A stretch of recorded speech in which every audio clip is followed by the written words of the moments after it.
Selamat datang di training Oracle Academy Telkom University tentang database design. Pada kesempatan kali ini kita akan membahas tentang subtopik speaking RDIS dan drawing relationship. Jadi bicara tentang RDIS dan juga menggambar hubungan relationship ya. Oke. Jadi objektif yang akan kita bahas dalam pertemuan kali ini ada dua bagian. Jadi yang pertama adalah menyatakan relationship antara entitas dan juga kata-kata yang tepat ya, dalam kita sebut dengan RDIS. Kemudian juga menggambar dan melabeli dengan benar pada sebuah IRD. Nah, ini karena penting ya dalam penulisan ini ya. Kalau salah, orang lain akan berasumsi ganda terhadap apa yang kita gambarkan. Sementara untuk tujuan, sebagian besar bisnis menggunakan istilah khusus ya dalam bidang industri ini. Kata yang memiliki makna khusus dalam bisnis misalkan adalah untuk komunikasi, untuk informasi komunikasi. Nah, misalkan menggunakan pemodelan data ya, model data menggunakan istilah khusus yang disebut dengan RDIS ya untuk kepentingan bisnis ini. Jadi RDIS merupakan kosakata yang digunakan untuk mengkomunikasikan aturan bisnis dengan jelas yang dikumpulkan di IRD. Jadi akan memberikan kita bahasa yang secara umum baik saat mengumpulkan aturan proses bisnisnya ya dari klien atau mengkomunikasikannya dengan database administrator. Jadi gambar dari sebuah RDIS ini merupakan mapping ya dari konsep yang ingin kita bangun ya dalam data model ke dalam bentuk IRD diagram. Kemudian jadi jembatan nih antara pembuat konsep dengan implementasi di lapangan dengan database administrator ya. Jadi ini adalah yang akan mengimplementasikan desain yang mau dibuat. Kemudian bahasa IRD RDIS adalah bahasa yang kita gunakan untuk menyatakan relationship antara entitas di dalam IRD. Jadi kita telah mengucapkan dan menuliskannya. Misalkan ketika Anda mengidentifikasi relationship dan menentukan opsionalitas dan juga kardinalitas. Jadi kita cukup memecah kalimat RDIS menjadi beberapa komponen. Nah, ini misalkan contoh kita punya employee gitu ya, kemudian dipecah kemudian menjadi departemen. Jadi jangan dalam satu ini yang sama ya. Misalkan kalau kita punya sebuah kantor dalam satu softbox yang sama, jadi kantor ada departemen, ada employee dan lain sebagainya. Jadi sebaiknya kita pecah seperti ini. Jadi ada hubungan dan tanggung jawab. Jadi employee bekerja di departemen gitu ya. Departemen bertanggung jawab terhadap employee.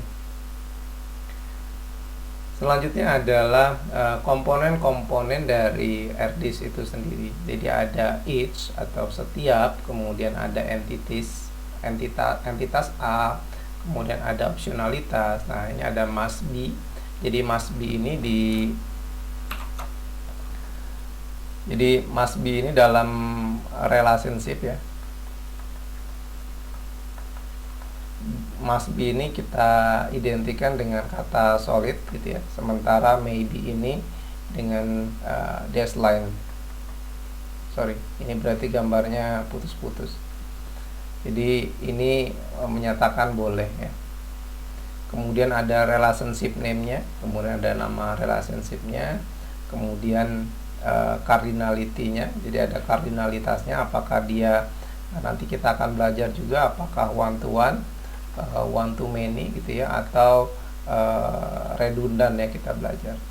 Nanti kita belajar redundan. Kemudian ada entitas B. Jadi komponen-komponen ini disebut dengan RDIS. Dia ada each, ada entitas A, kemudian ada opsionalitas, kemudian dikasih nama, relationship-nya, name-nya apa gitu ya. Ini jangan sampai tidak diberikan nama karena kita tidak tahu jobnya apa ya di antara satu entitas dengan entitas yang lain.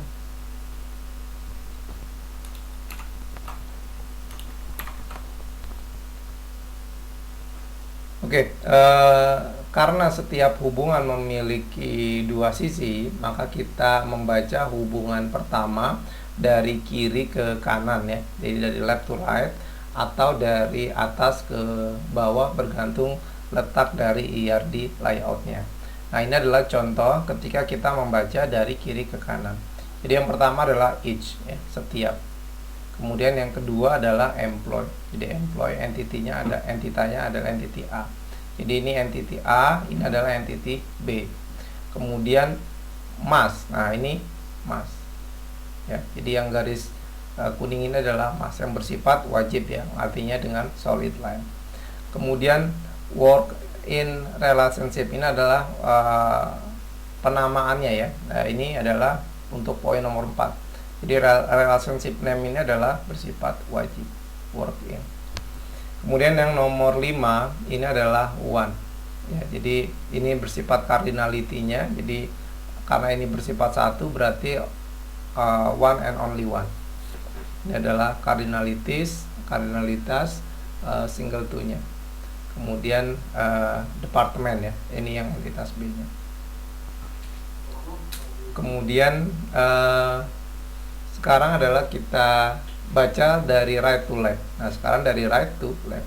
Jadi each sekarang ini kita bacanya, kemudian departemen entity B-nya, entitas B-nya. Kemudian opsionalitasnya sekarang bukan mas, tapi dash ya atau dot line.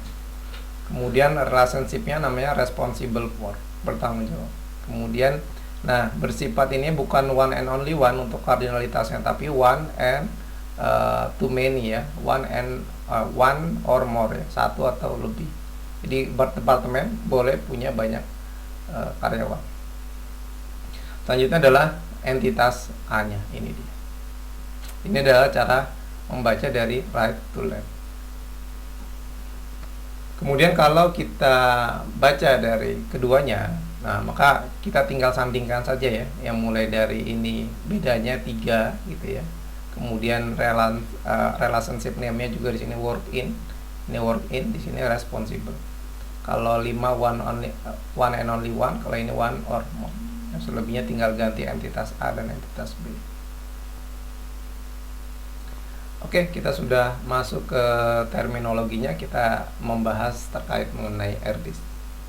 Jadi pada pelajaran kali ini kita harusnya sudah belajar terkait mengenai state relationship antara entitas dengan kata-kata yang tepat dalam RDIS. Kemudian menggambar dan melabeli relationship dengan benar pada ERD. Oke, baik, untuk pertemuan kali ini kita cukupkan. Terima kasih.